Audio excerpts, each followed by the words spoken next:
लइकन के पाला में पड़ गईलू, सबके नजर में चढ़ गईलू। करे जा सुना हो, लइकन के पाला में पड़ गईलू, सबके नजर में चढ़ गईलू। छोड़ दा तू घूमल ना तो पड़ जाई भारी हो, पड़ जाई भारी।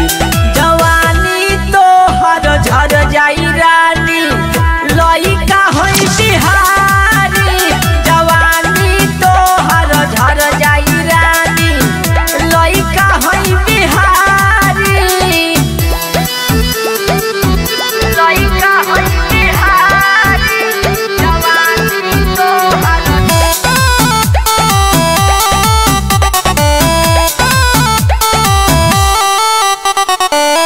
भइलू से आन सबसे बड़ पगलाइल। काहे बबुनी इतना बड़ू अगुताइल,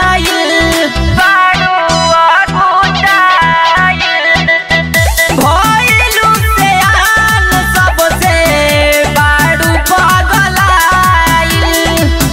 काहे बबुनी इतना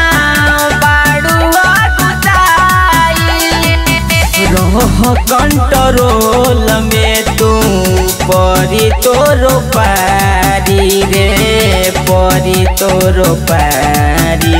जवानी तो हर झर जाई रानी, लइका होई बिहारी।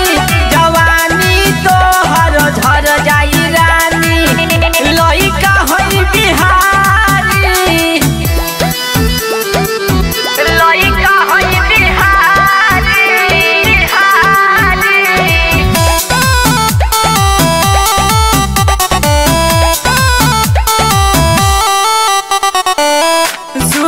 देव सूर्या के तोड़ा जानी भरोसा रे। राइटर विकास की झलती तोरा दोसा रे। एकदम दोस्त खत्म हो जाई हो। राहुल निखिल राजा के तोड़ा जन भरोसा रे। राइटर विकास की झाती तोरा दोसा रे। अंकित गोलू कहे कैसन बाड़े नारी रे, कैसन बाड़े नारी। जवानी तो हर झर जाई।